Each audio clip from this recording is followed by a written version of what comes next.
is a song. The song goes something like this.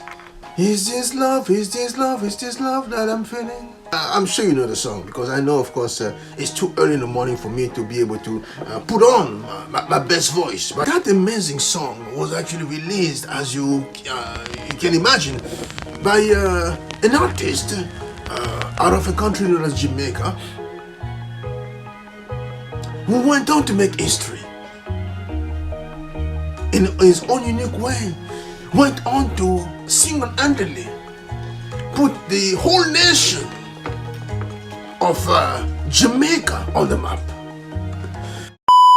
And the song was actually well received because it was actually beautifully written, and the person beyond the production was someone who was doing something phenomenal, who came also to be known in the books of history as Christopher or Chris Blackwell. The genius who knew now how to spot talent when it comes to music and to polish the presentation to allow for people to that particular talent to become known and to start making history. So that gentleman, Chris Blackwell, yes, was there working with Bob Marley. So this song, of course, will receive people saying, but my goodness, this guy is on a roll, he's producing hit after hit, so what's next for him, and so on and so forth. So in the midst of that, this gentleman, Chris Blackwell, started basically also expanding his operations.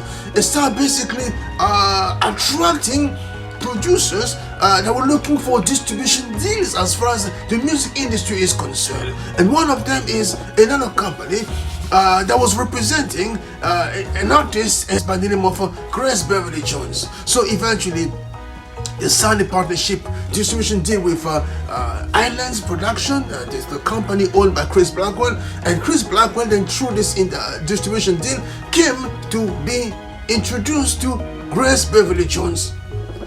Chris Blackwell had grown up for a few years in Jamaica before going back to London and coming back again to Jamaica. So he was pretty much aware of the Jamaican culture and Jamaican scene. He was basically a bona fide Jamaican. So when Grace Jones eventually is introduced to him, he was not shocked by how she behaved because he said, okay, this is Jamaica. Yeah, so Chris Blackwell is introduced now to Grace Jones. So they started working together, and one thing leads to another. At one point, then it becomes a matter of Chris Blackwell becoming involved in the music production. Yeah, it becomes a matter of working together to put together something for Grace Jones. Chris Blackwell says, I'm going to take a bunch of artists and go to the Bahamas. We're going to rent a space and we're going to be producing music. But I'm going to be taking the best of the best. I'm going to be pulling musicians from Bob Marley's environment. And we're pulling musicians as well from other environments such as Paris. I know in Paris there's also an upcoming artist by the name of Wally Badarou. So Wally Badarou comes in the room, and of course it was an eclectic mix of people. At first they didn't know how it was going to happen, but eventually they started putting music together, and the music sounded beautifully, and music was actually helped put Grace Jones on the map. Then the unthinkable happened. Number one, May 1981, Bob Marley passes away. So, major blow to Chris Blackwell, who seemed to say, my goodness, this young man that basically helped actually promote as far as music is concerned to leave me so early and so on. It was so sudden, so it was completely shocking. So he was now focusing all his energy on this young artist known as Grace Jones, because Grace Jones, of course, she was talented, and there was tremendous potential as far as the artist is concerned. Then they put together music, and of course, as you put together music, you have to go out and promote the music. So Grace Jones was at one point supposed to go promote her music. This is 1981, so in London, England. Grace Jones is now invited by a journalist to come to a show, and before the show they have a preparation, they have a rehearsal to actually know how the show is going to go. So Grace Jones comes, she sits down with the journalist, and they do a back and forth questions. So if she answers questions, so if she knows exactly what type of question you'll be asking and the flow of the conversation, so she has an idea. The next person also comes. same thing. So they have a flow, they have a sense of flow, a sense of how things are going to mesh together. So they are fine.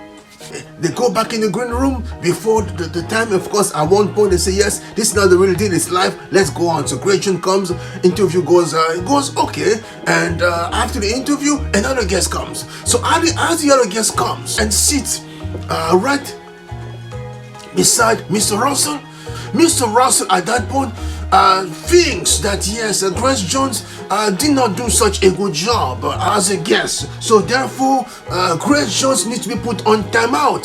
So what he was going to do is he was simply going to turn his back on Grace Jones. So he literally did this to Grace Jones. So Grace Jones sitting right there. So he literally did this. So now he's now focusing on this guest. He's talking to this guest. So for the first few seconds, Grace Jones simply said to herself, maybe this is just temporary. It's going to turn back and make sure that yes, I'm not actually exposed to his back. We are actually seated in a proper way. A few seconds went by, no change. 1 minute, no change. At that point, Grace Jones started blowing up. She simply said, no, this is unacceptable. First of all, she started engaging the crowd, because as this gentleman at his back, he started engaging the crowd to basically make fun of the situation.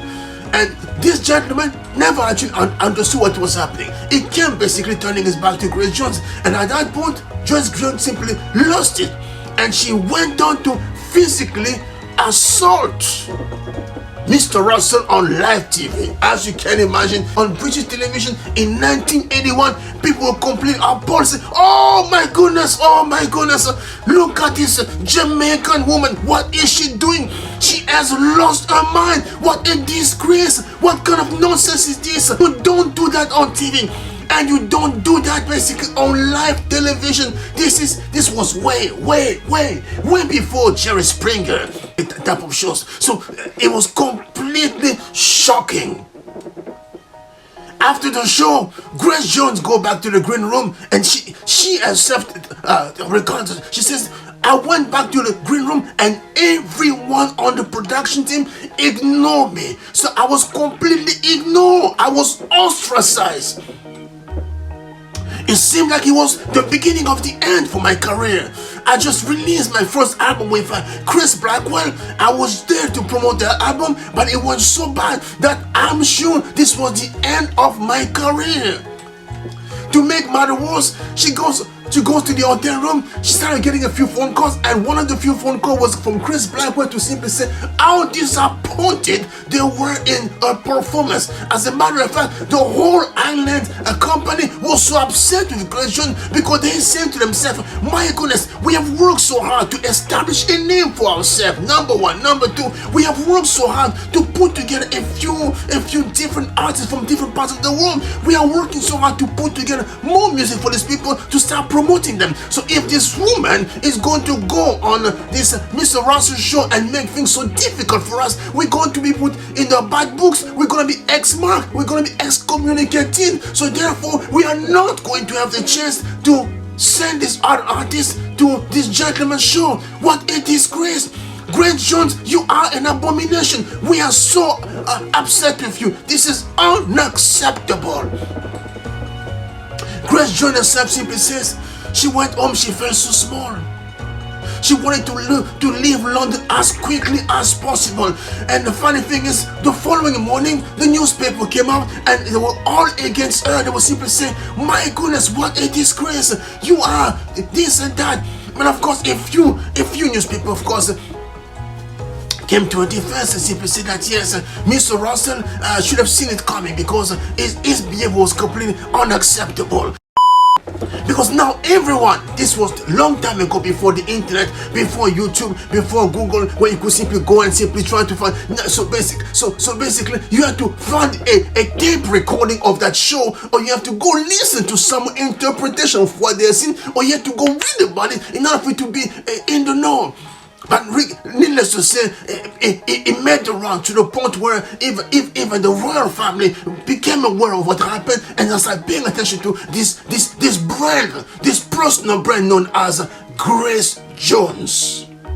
to the point where when the queen herself was to celebrate a jubilee, they requested for Grace Jones to come and grace them with her presence. And Grace Jones came, and just Grace Jones did a great chose again. And at the end of the show, when she was just getting ready to greet the queen, she went on to put a code, and the queen said, I was hoping that you would simply greet me the way you performed. She said, no, this will be completely unfit, unbecoming. So I had to dress properly in order for me to actually greet the queen and majesty. But what I'm trying to say is the following. So a down moment in the books of history, a down moment in the promotion of the album, a down moment turned out to have become a up moment, because she was able to ride the storm skillfully, beautifully.